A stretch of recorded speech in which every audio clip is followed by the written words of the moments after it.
Hello, and thank you so much for tuning into my podcast. My name is Kara, and I'm a holistic health practitioner for both people and pets. After working for years in the conventional medicine field, I realized that while our lifespans may be getting longer, our health spans are rapidly shrinking. And when it comes to our pets, both their length and quality of life are decreasing. When I turned to functional medicine and a more holistic approach to health, I saw dramatic improvements for my pets, myself, and my patients. Join me each week as I merge natural health for people and pets by focusing on the root cause of disease and applying raw, real remedies that you can use to improve overall wellness for every member of your family, including the furry ones. Hi there. Welcome to this week's episode. My guest today is Dillon Randolph, a physician assistant whose mission, much like my own, is to truly help people heal from and prevent disease through the power of fresh food and a holistic lifestyle. He quickly realized the amazing benefits of adding organs into the diet while working in private practice, and this eventually led him to found the company Heart and Soil with Dr. Paul Saladino. Heart and Soil offers 100% grass-fed and finished regeneratively raised beef organs. Today we talk about his journey to becoming a holistic health practitioner, how including organs in the diet can improve health, and some interesting upcoming research with organs and their effect on health. So let's jump right in. All right, we are back. So Dillon, thank you so much for being here. I think this is going to be a great podcast. And why don't we just start out by having you tell me a little bit about your journey and how you came to be a part of Heart and Soil? Yeah, I'll try to not be too long-winded here, but back in 2018, I was going through PA school, physician assistant training, and I came across this wacky doctor who was doing this carnivore diet, and it ended up being Dr. Paul Saladino. There was two podcasts I remember listening to him on, and the second one, I was really convinced that this guy knew another level of nutrition that other people weren't even thinking about. And during this time as well, I was experimenting pretty heavily with my diet. I think at the time I was doing like a kind of like a low carb ketogenic version of a plant-based diet, which ended up in some like facial hair loss. I have a picture of like this like kind of bald spot on my face. Yeah, it was kind of wild. And then I ended up sending Paul an email just asking how I could help support him in his current journey. He was writing a book and doing a lot of research in nutrition, and specifically at that point, he was really into the carnivore diet as an actual like therapy to a lot of these chronic health issues. Ended up saying it worked, and he responded. We ended up connecting, and that was pretty much the beginning of our relationship. Hopped on a call and ended up meeting in San Diego, and I helped him research and even edit his book, the Carnivore Code. I helped put together, I think there's like ended up being 50 references that I kind of helped him organize and corroborate a lot of his ideas from kind of the historical precedent of just like eating meat and brain development, and all the way to a lot of the chronic health issues, autoimmunity, heart disease, all those things when it comes to just like a holistic health, micronutrient diet perspective.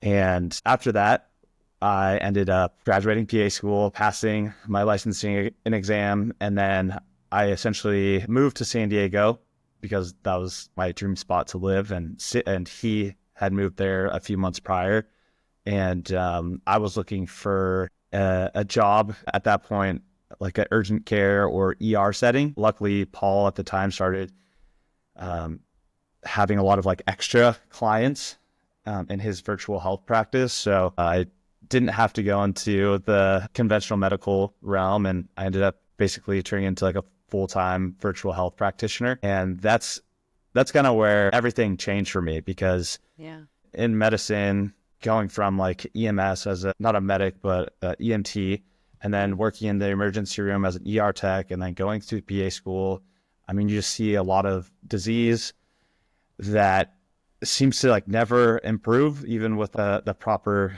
guidelines that practitioners give them. And I remember in PA school, standard of care, right?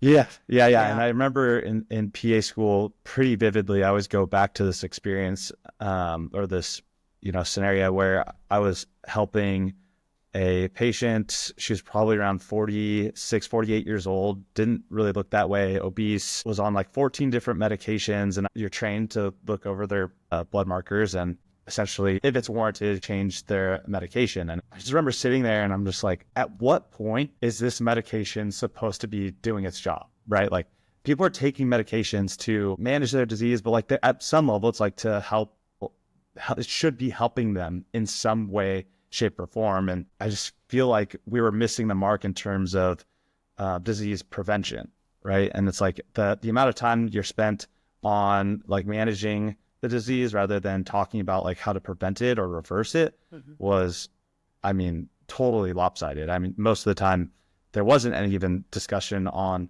disease, reversing any disease. So going into the virtual health practice with Paul, being trained in a model where when you get some of these chronic diseases like, you know, heart disease, diabetes, some autoimmune diseases, immune specific diseases where you might need like steroids, like when you get in a conventional model, when you get diagnosed with one of these diseases, that you're going to need to be on medication. That is the solution, and probably for the rest of your life.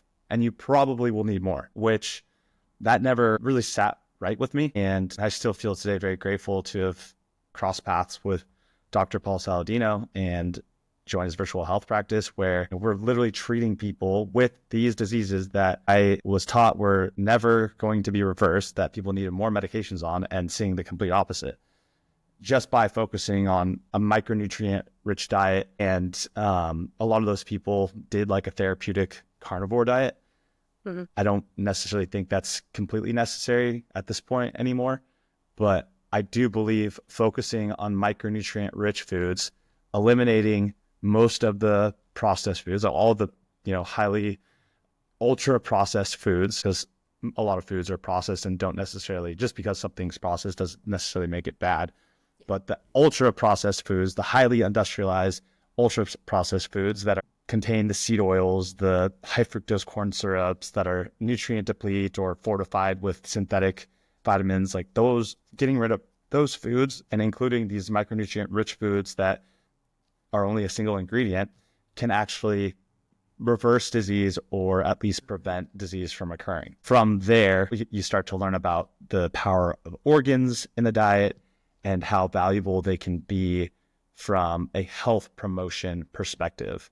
And then that led into the development of Heart and Soils. So Heart and Soils first employee was there before day one, but like when it was an idea on paper, I was the person that kind of brought it to life. I'd always had this idea in mind that like my role in Paul's life was to ensure that he could focus on doing what he does best, which is being the face of this animal-based movement, the thought leader, researching, podcasting, and being on Instagram. I'm not that type of person. He's obviously very well researched and he has a lot to say. He is of a genius mind when it comes to, just flicking through papers, taking ideas, concepts, and making them super simple for people to digest. And I needed him to focus his time on that. And I was like, I'll figure out the business stuff. So I was kind of thrown into, I was thrown into a crash course in business, which I was always open to, it's honestly one of the reasons why I wanted to be a physician assistant instead of an MD, was a little bit more flexibility when it came to, well, first of all, it was accelerated courses, and I like accelerated courses, but it was like an accelerated version of med school. And then it also, most physician assistants have a little bit more time and flexibility to spend on some other projects that they want. So I always had this in mind that I was going to be a PA, but I would love to do some sort of like business health consulting in that realm. So it happened way sooner than I thought, and I did way more than I thought I ever would from like a business perspective. But just looking back on it, my personality and how much I'm just passionate about health and nutrition and the full like animal-based diet that Paul has and our whole team here have been talking about now for 5 years. It's been really just a really powerful experience, and seeing so many people benefit from not only taking organs, but making specific lifestyle changes and changing habits and helping people understand the why behind the change that they desire, which we can talk about that too. I think that's something that is very missed in the whole nutrition and health sphere is really understanding why you even want to change in the first place. All of that, together, has made Heart and Soil what it is today. We have Dean, our CEO, Doug, our COO. They were essentially employees 2 and 3, and just like finding incredible people to support this mission and to grow a business with, like really couldn't imagine doing it with anyone else. And we have, we tell each other, it's like, us three, we're stuck with each other for the rest of our lives because we work so well together. I think it's very uncommon to have like 3 executives in a business work this well together. Yeah. So it's been super fun. And it's like the Three Musketeers, but without the pranks. Or maybe with the pranks. I don't know. There's definitely some pranking. We love to joke around. Like, we're definitely human and like to have a good time. But all 3 of us are so passionate about the work that we do, the mission that Heart and Soil is trying to advance. Obviously, all of this in support of Dr. All of the work that he does, which is honestly so incredible. I think we're just beginning to see the power of nutrition on like kind of like society's perspective. I think I'm not very political, but however you view it, like RFK's involvement now in politics and making health kind of like at the center is, I think, a huge win for everyone. We'll see how it all pans out, but I'm just glad people are starting to take it more seriously, which I've felt, ever since the 2020 crisis, health has been taken seriously. It's just to get to the mass adoption phase is going to take some time for sure. Yeah. And I think it's still kind of an uphill battle, but the fact that the conversation has even been started is the most important part. I used to be the person who, so let's take mitochondrial disease, for example. Back when I was an RN, before I went back to school for my NP. So I think it was actually my first job, my first year as a registered nurse. Mm-hmm. Okay, cool. Yeah. So that's very similar. I know we have a lot in common, my friend. I know. That's so fun. So we had this specialist that would come to the hospital, and I just worked on a med surg floor, step down tele, nothing crazy.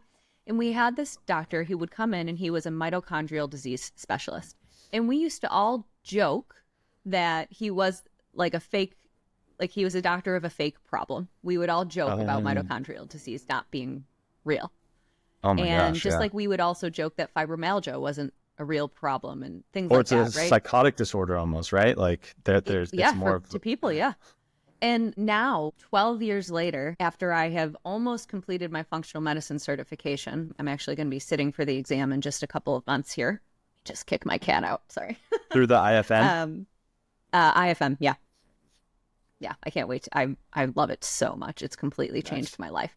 But now I realize that mitochondrial disease and disorders and really everything with your mitochondria is fueling a huge percentage of all of our problems. And it all breaks down to nutrition. It's all at the cellular level. And it's any time now, having come from really, I mean, this was like a huge curve for me.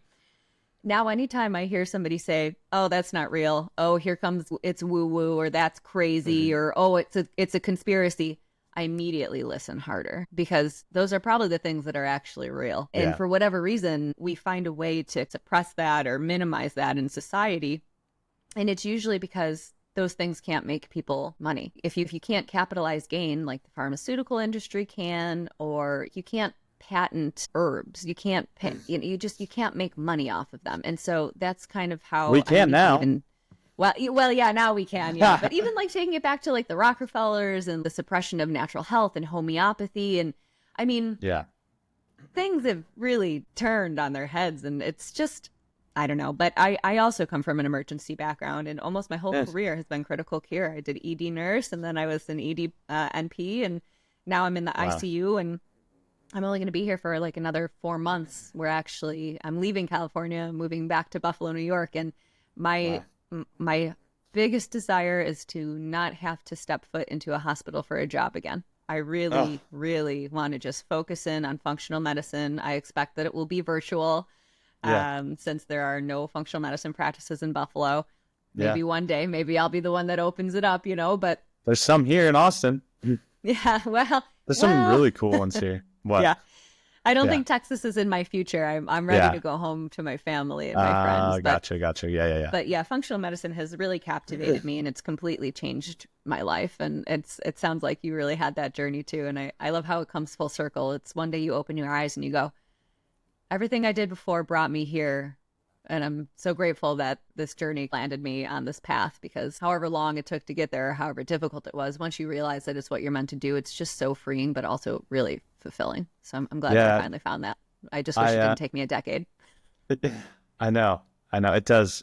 But I think that that decade is full of experiences that allow you to be who you are today. Looking back, people will ask me a lot, who maybe are looking into pursuing medicine or nutrition, and they're like, what should I do? And I'm like, you just need to go all in. You need to like find out a profession or some sort of program that speaks to you, and do it regardless of, like, don't overanalyze it, because any type of schooling, it's going to be behind, but it's try to focus on the foundations that the program has to offer that will allow you to build and expand into a person that you eventually want to be, right? So I can never say that the past 7 years was like, or 10 years now has been a complete waste. All that allowed me to experience and come to the conclusion of like what I really, really am passionate about, and Yeah. what I want to do, which is crazy to say, like, that Heart and Soil is this perfect blend of like nutrition, health, science, research, disease prevention, like everything that I want to do. And like, it's also a way to build a family, which Yeah. is like super powerful. And Yeah. then not just that, but also help other people build their careers and their families. And through all this, I've realized just how important just life and the experiences that it has to offer you, like how important that truly is. It's And it really crazy. does make a difference for so many. And it's like you touch one person with the knowledge and the ability to change, and then it becomes a whole movement. My husband, he was just away for the weekend on a ski trip, and for months now we've been very gut focused, and Yeah. I've actually completely cut out gluten because I have some interesting Yeah. markers on my blood work, and a lot of the time I kind of feel like he's doing it just because I'm doing it, because he just wants to support me.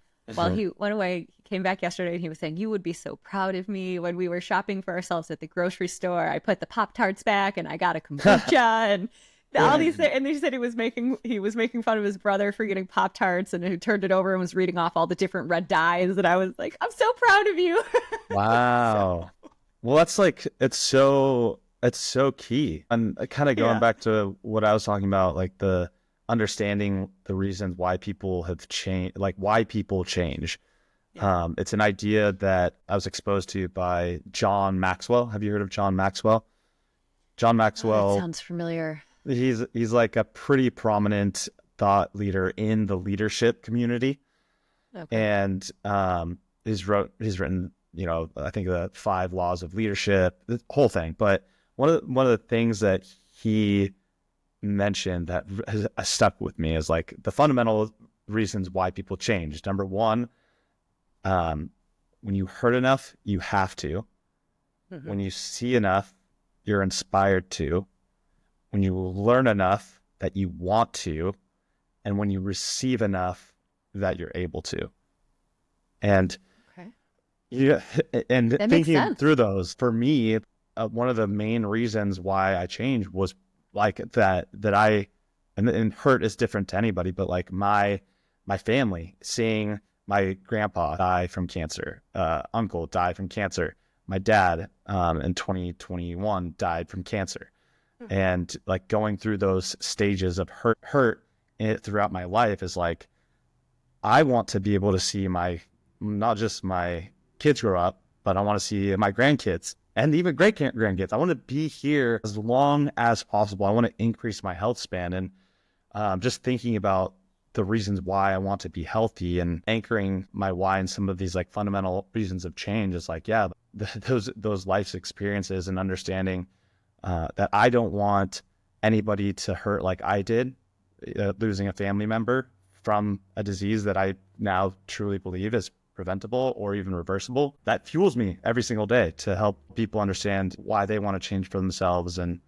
I think some of those other ones might be, in terms of fundamental reasons of change, is like, it doesn't have to be the same for anyone, but just think about, you heard enough, you have to, you see enough, you're inspired to, learn enough, you want to, you receive enough that you're able to. Think of those things deeper. And receive doesn't always have to be like, oh, you need to receive money, but maybe it's just extra support from a family or hire a coach, right? Like, it doesn't have to be like a monetary thing. It's like, maybe you're the type of person that needs to actual receive support from somebody. And like, for some people, just watching people, like, filling your feed up with inspiration and workouts, and like, what does that optimal health and body composition look like for you? Maybe that's enough to keep you disciplined and motivated, right? All those reasons of change, it's individual, but I think reframing change in that way has been really powerful for myself, and I feel like other people have been able to reflect a little bit deeper on why they even want to change for their future selves. I think that's really beautiful. I like those. They're like 4 pillars. Yeah, yeah.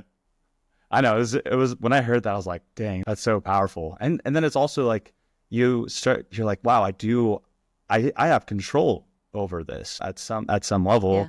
Or, from a personal standpoint, and from our perspective too, it's like, well, we can, as a company, Heart and Soil, we can educate people. And hopefully that education, that's part of our mission here, is to educate and inspire and guide, right? That we actually hit on 3 of the fundamental reasons of change. We want people to learn from us, and obviously we have to build trust there first and have super high integrity, but building that trust so that people want to learn from us and, become more educated on the specific topics of organs and animal-based diets, and that they now want to implement those. They want to change it. Now they see how they can implement it strategically into their lives, and how it doesn't have to be this huge barrier. It's just simple this for that swaps. And then all of a sudden wow, like, and now I lost weight and my brain fog has gone away. And it's like, oh, my rashes that I've had for 20 years are starting to disappear. And those are the testimonials that we see all the time that I feel are so impactful.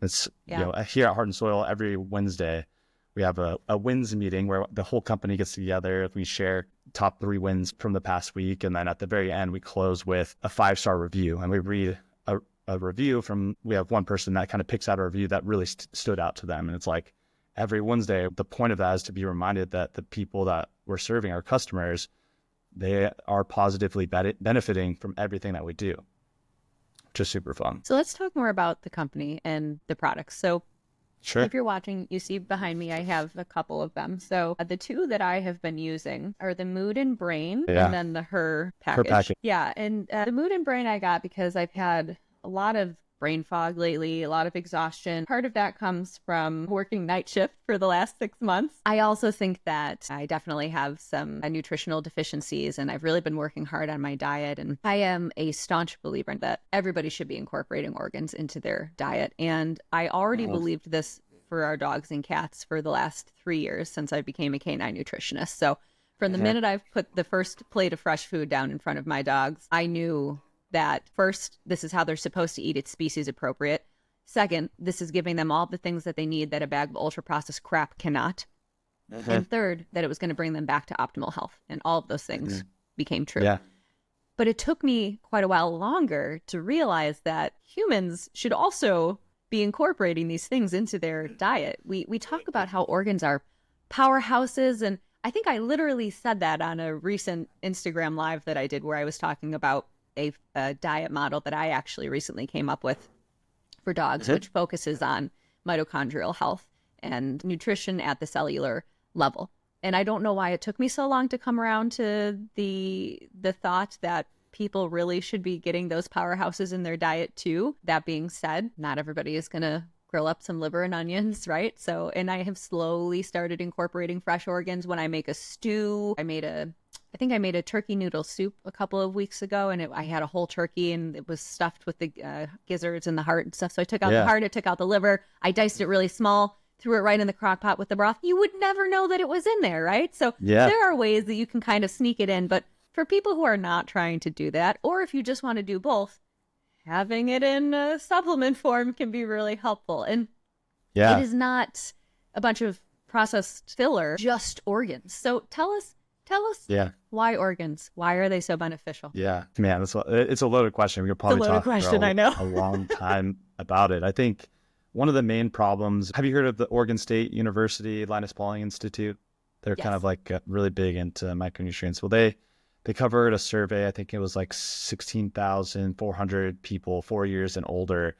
And they reported a very high prevalence of not micronutrient deficiency, but micronutrient inadequacy, which I think the more that I've learned about this, and I'm always learning more, but I believe micronutrient inadequacies are probably worse than micronutrient deficiencies because it's more insidious in their negative effects. Like I think micronutrient inadequacies lead to the migraines, the chronic headaches, the brain fog, as you can imagine, talking about mitochondrial health, it's like if you're not giving your mitochondria enough of these B vitamins that are critical to actually producing energy at a mitochondrial level, then that's going to affect everything, right? Like it cells all over your body. And I believe the way that it shows up, it's different in different people, right? Like maybe somebody is in one way is dealing with like a histamine problem. Maybe somebody else is dealing with,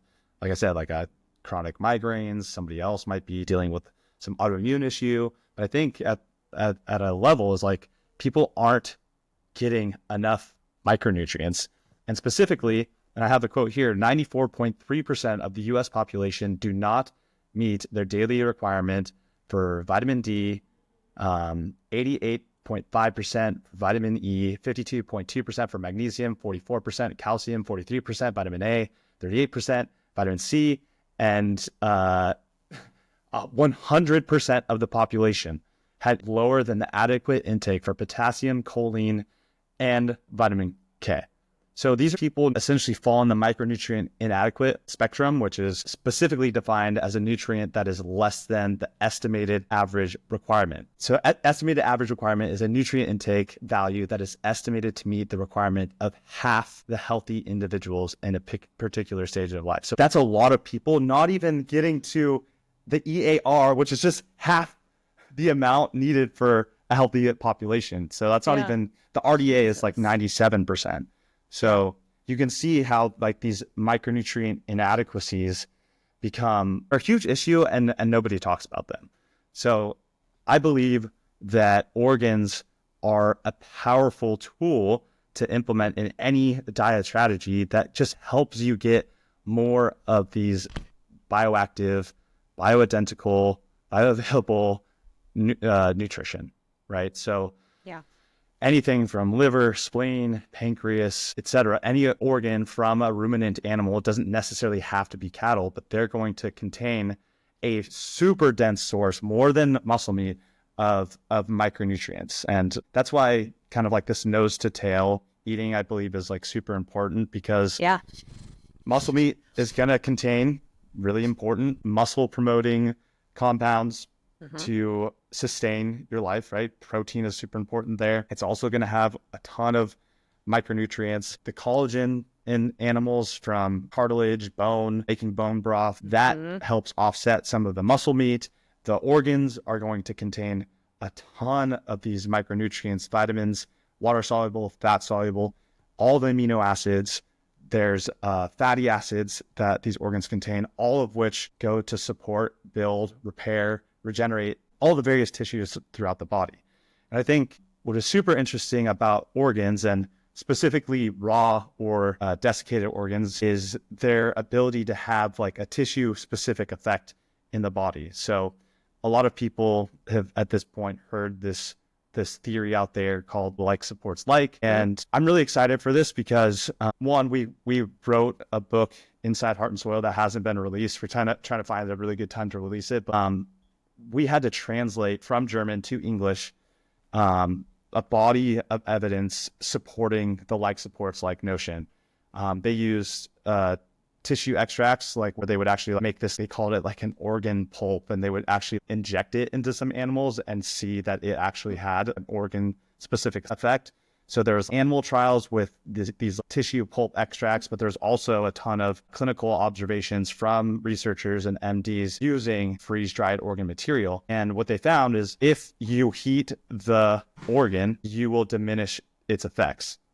So the fresh or the freeze-dried form of these organs were very important to ensure efficacy and to maintain their health promoting, naturally occurring bioavailable nutrients. Love that you said that, because it's what I tell people all the time, because I get a lot of people who don't want to feed their pets raw. They feel uncomfortable. It makes them nervous. So they want to do cooked. And I will still help them, but I will warn them, if you cook organs, you will denature those nutrients much faster than if you're cooking muscle meat. So I'll even try and urge them, like, to add the diced organs in at the end after cooking, maybe when it's still like a little bit warm, kind of stir it in. It'll still heat it up, cook it a little, but not quite as much as the direct heat. So I love that you said that, because yes, we want the 100 as much of the intact nutrient as possible. We don't want to denature it. Yeah, and a lot of people will be like, oh, well, it doesn't matter too much. Thinking about it from like a vitamin, mineral, amino acid perspective, a lot of the vitamins and minerals, they're maintained, but I think it's the other factors that really go unlooked. And there's peptides, polypeptides of proteins, that growth factors and enzymes that can also have health promoting effects. A lot of this conversation is based off of very old research, but it's one of my initiatives to revive this old science using the materials that we have access to from both the US and New Zealand. So I'm currently in the process of collecting funding on and trying to raise some funding around this science and revive some of this old research. And what this research proposal will, as a whole, try to answer is like, what is the actual true bioavailability of organs? So this University of Nebraska Food Innovation Center lab, professor there, PhD, named Kastov, he's been so valuable in this initiative, just helping me think through.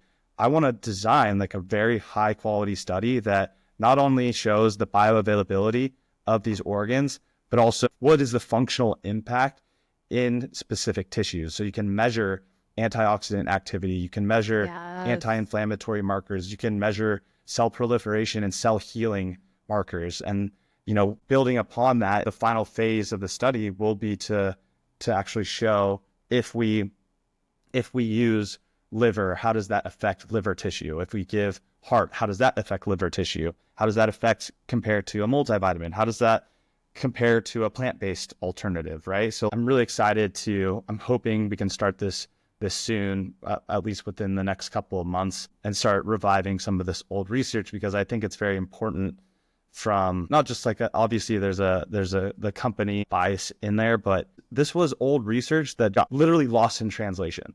And at this point, I feel that it's a duty for me and for the company to look into this again and start putting money where our mouth is, because we make a lot of functional impact claims and bioavailability, but the research on using freeze-dried organs is really lacking. There's, like I said, some old German studies pointing to this, and then there's like tissue extracts where they'll actually use thymus tissue and extract things like thymomodulin and thymosin alpha-1 and these specific hormones and peptides that show a beneficial effect. But there's not enough research on the actual whole tissue extract, which also has very valuable benefits, if not even more so, because you're getting a whole food. And I think freeze drying a whole organ and blending them, you're not just isolating things, you're giving the body some of the natural building blocks to fuel growth and repair and to revitalize cells again, which I think is really cool. We'll hear that a lot in some of these old studies.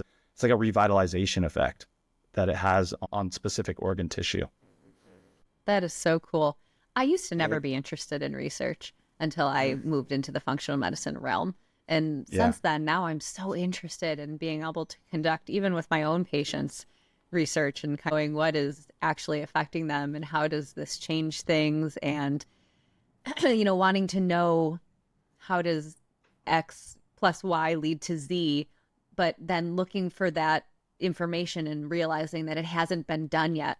It's made me think about maybe going back to get my doctorate of nursing practice so that I can do research one day. I'm not there quite yet, but I it's know. something I Well, never used to be interested in, and now I love it. it's funny that you say that because I was thinking about going back and getting my doctorate. I didn't know like what I'd probably have to go back and get like a PhD in like biochemical nutrition to really study what I wanted. But um, I kept on running into this, like, if I did that, like, is that the best use of my time, or is there another way? I was like, wait a second, and the company is in a position to actually do this research, and I can actually help direct it from a business perspective.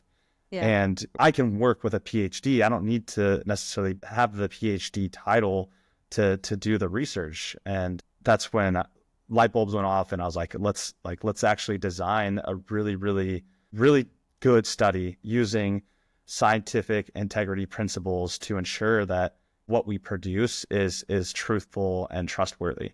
So that's my mission with all of this now. And being in my current position as the chief research officer, I had a lot of the product research and development, but also these types of initiatives are things that I believe are going to become increasingly important as time goes on, because people are going to demand more science from companies, especially in the supplement industry that is already the Wild West. Yes. So many people, so many supplement companies out there are just making the most egregious claims without any support. Armra is kind of like the big one. I think they have a full campaign right now saying how colostrum is going to help their hair grow an excessive amount. It's like yes, maybe there's a way, like if you're giving your body some of this fundamental nutrition from colostrum and it has these immune healing benefits, some people might experience hair growth. But some of the claims that they're making, there's no way that they will. I think they're already in a lawsuit, so I'm kind of confused why. But I guess if you're making They'd that rather much pay the money. Yeah, they'd rather just get fined and pay the money and then there's no oversight for supplements, and they crank out crap. And but the labeling is just, it's ridiculous. I know. Well, at least I'm like, at least with Armra, it's colostrum, you know? Yeah. And like, that is a super powerful food. And I think the more people that take it, whether it's from us or from someone else, it's going to benefit them. Yeah. I think the danger in that is it makes people very mistrustful, right? So we'll use colostrum because you mentioned it. You buy it, you want like great strong hair and nails, I don't know. And it doesn't really work for you. Say they have a claim on the label, you take it for that, it doesn't do that for you. Now you're mistrustful both of supplement companies, and you tell everybody, no, that colostrum is stupid, it doesn't do anything, there's no point in taking it.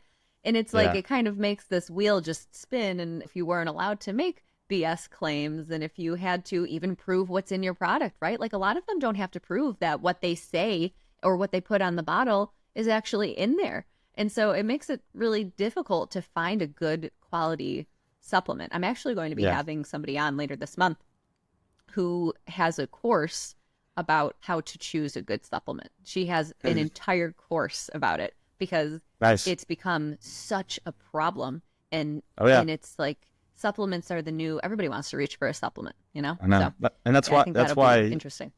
Yeah, and that's why since the very beginning of what we do, I have made sure that we test our supplements, right? From pesticides, including glyphosate, heavy metals, microbes, everything. And that's a standard that we're putting forward. And it's transparent too. Like anybody can ask us for our documents and we'll share with them. So and it's I see like it right there on your website too. So I mean, it's available. And that's super important, is transparency. It's one of my pillars. So like for me, heavy metals in particular are very important. So every product that we make, I ensure meets California Prop 65 standards for heavy metal requirements.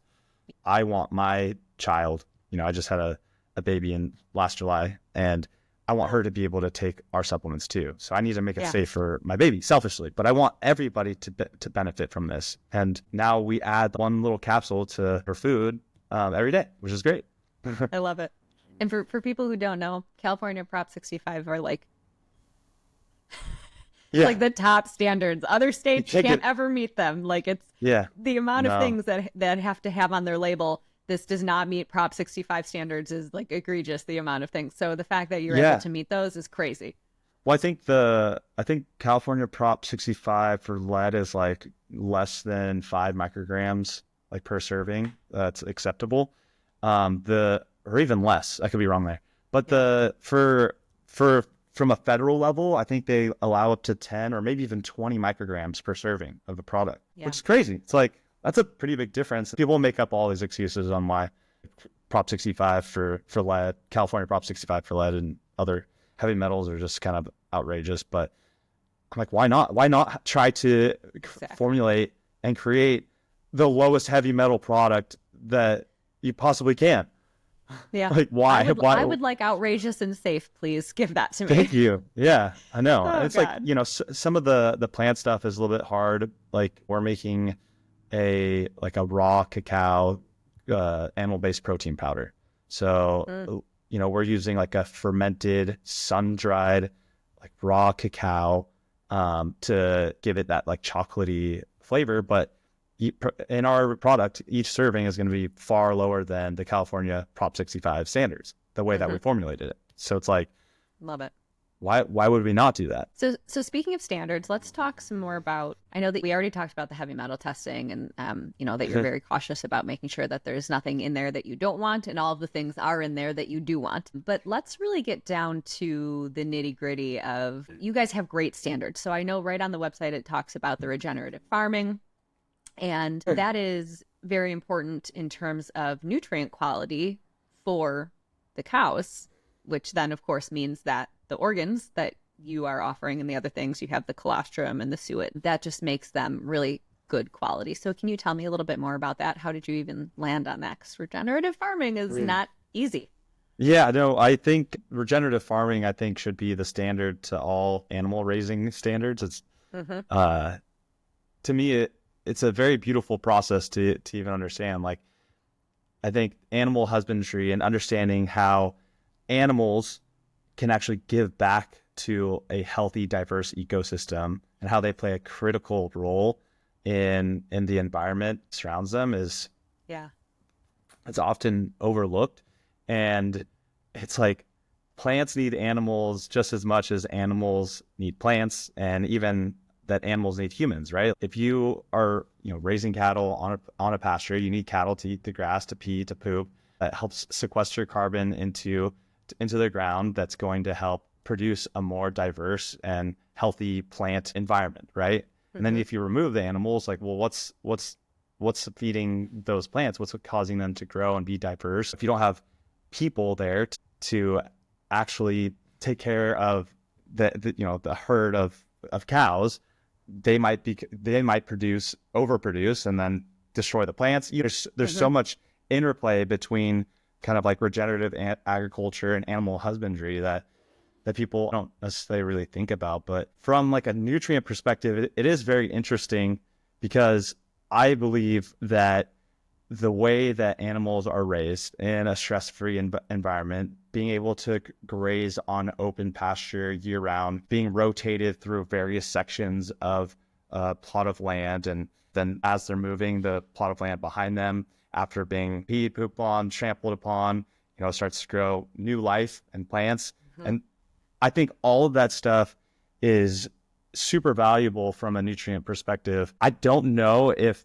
the current science capture. I know there's one paper, I think by Stefans Van Vliet out of the Utah State University, that actually showed if you're looking at purely the vitamins and minerals, there's not too much of a difference versus grain-fed versus grass-fed, which I think is a very simplistic way to look at it. But I think the diversity of compounds in grass-fed, grass-finished, regeneratively raised meats, it doesn't even compare to the grain-fed, because it's going to be sequestering in their meats, in their organs, in their tissues, a lot of these like really dense plant nutrients into their organs and their muscle as well. The And that, phytonutrients. yeah, which I is get really like, excited about phytonutrients. yeah, and it's like, right, those specifically have been overlooked in these like grass-fed, regeneratively raised meats, and Yeah. maybe it's because some people don't, necessarily look at like the phyto compounds as specific nutrients, but they should at Mm-hmm. least be considered when we're talking about the nutrient density picture. And I think that's Yeah. where the mismatch is. And we should surface level, we should be supporting farmers, ranchers, hopefully locally, that are doing things the right way, that are taking care of the animals in a regenerative fashion, that are considering the ecosystem that animals are and plants are involved in, and just paying attention to like how we feel eating certain foods from regenerative cows versus cows maybe grown more conventionally too, because there's a lot of real stories out there that people feel better, with the higher quality meats. But Yeah. there's obviously a price barrier between the highest quality meats versus grain fed. And I would say Yeah. if any if you can't afford the regenerative organic quality meats, I do still think that getting some meat, even if it's grain fed, is still a very powerful tool for your nutrition journey. Yeah. Even we didn't even touch on like the omega-3 to omega-6 ratio is much better for these animals. But yeah, it's better for the animal, it's better for the environment, and in the end, it's better for you. So price, I get it. And it's difficult because if all ranching was regenerative ranching, the price, I think, would go down a little bit, because Yeah. if it's the standard and everyone is doing it, demand falls off a little, because it's not, only 10 farms supplying, everybody who wants it, as opposed to 10,000 farms. So the demand falls off a little bit, but then also, a lot of it kind of goes up to the government level, and how do you get funding, and how do you get insurance, and how do you, Yeah. I had a couple of regenerative ranchers on like 2 weeks ago, and they were really talking about there's so many barriers to doing it, because a lot of farms, you can't even get your insurance if you do things a certain way. And so it's just tough. But Yeah. I agree. I think that overall it's going to be best for the animal, the person, and the environment. And there really are no downsides aside from, unfortunately, price. So you do what you can. And if, you do your best. And even for me, my husband and I try and buy grass fed as often as I can, but it's expensive. And It's also, I have expensive. 6 animals that I feed raw. And it's expensive. So Yeah. at the end of the day, That's the way fine. I kind of make up for some of those gaps is I get Yeah. a good quality desiccated organ, which is coming from these regeneratively raised grass-fed, grass-finished ruminants. And I know that I'm getting a powerhouse of nutrition every time I take that in the morning. Yeah. I know. That's awesome. And I think even from the financial perspective, I think about, even I started out not buying the highest quality meats, but like as you become more successful in life, like paying attention to like where you're spending your money it becomes really important, and supporting the people that are doing the right thing. I think if more and more people start doing that, because I mean, I personally know people with a lot of money that don't support these small farmers or ranchers that should be, and more people that have the financial means to do so need to start making a financial, to me, it's like a financial responsibility to support these types of farming techniques and farmers, because that's going to ultimately turn into a signal to the big guys that this is a true demand. People want this. And I do think there was also some conversation with RFK trying to support more of these regenerative practices from like a government, a top-down level, which I think would be absolutely massive. Because one thing that I do believe is having this one company or a couple companies rule the entire meat market is not good. We should have multiple farmers in multiple areas that are practicing regenerative farming, and that's the standard, right? And not like this mass approach where confined feeding operations, or they take up and they waste so much land that could be an opportunity to give back to the environment. Ugh, I could go on and on about those because I they know. break my heart. Yeah. So we definitely will not have time to talk about seed oils, but I would love for you to choose maybe one of your products. There were a couple that I was interested in talking about today, but maybe you could talk about one that you think is a really great one, or even what would you recommend if somebody wanted to start? If they were brand new to Heart and Soil, they're just on the website, they're looking for something to get started, they're not sure, where would you direct them? Yeah, well, since we were talking about American farming, I would give them pure American liver.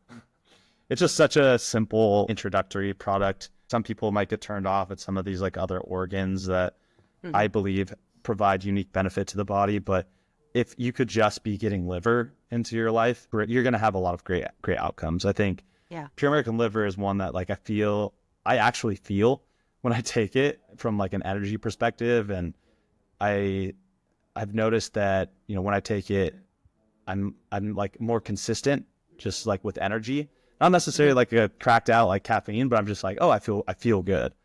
And I notice it. And I notice it when I'm not taking it as well. So we've had a lot of feedback like that in particular. So Pure American Liver would probably be the most like introductory American first product that I would suggest. Yeah. All right. Awesome. And you can find that at heartandsoil.com. Heartandsoil.co. Somebody stole our .co. heartandsoil.com in the beginning. So we got heartandsoil.co. Yeah. All right. Heartandsoil.co. Check it out. Yeah. And I we love have, it. it's, we have something very special at Heart and Soil. Anybody can email us with any question, health concern, and we provide research and guided support through our email system. So if anybody has specific health questions, they can go to our contact page on heartandsoil.co and ask literally any question. We have a research team now here that will help provide answers from a research science-based perspective to people in emails for free. So awesome. That's an amazing service. I love that. And you said that you can also email if you're interested in looking at the testing that you guys do, right? The heavy metal and all the other stuff like that. So complete transparency, which is super, super important to me. The last question I'm going to ask, and I don't want to put you in the hot seat, but technically this is a podcast for both people and pets.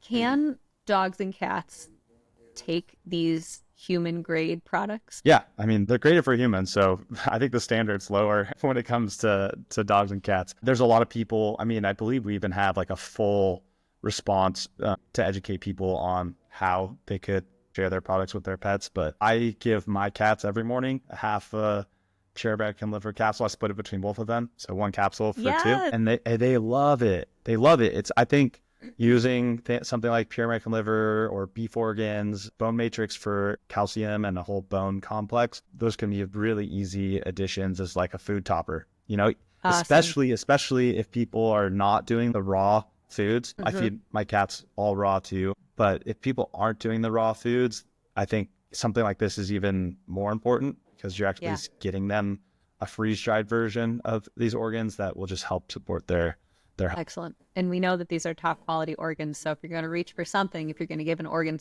supplementation, or if you want to add organs to the meal, why not go to the top? Dillon, this was amazing. I'm going to have to snag you back on so that we can talk about seed oils in the future, because I really wanted to, but now we're out of time. Make sure you go to heartandsoil.co so that you can check out their products. And I'll see you guys next week. See ya. Thank you for listening. Please remember that you, yes, you are the driving force that helps keep small businesses and platforms like mine running. So if you liked what you heard, please like, share, and most importantly, rate this podcast. It's the only way we can reach more people and spread the word about natural health. None of the conditions discussed or recommendations given are meant to replace the advice of your health provider. So if you have concerns about yourself or your pets, please confer with a human or animal health practitioner. Have a super fantastic day, and I'll see you next week.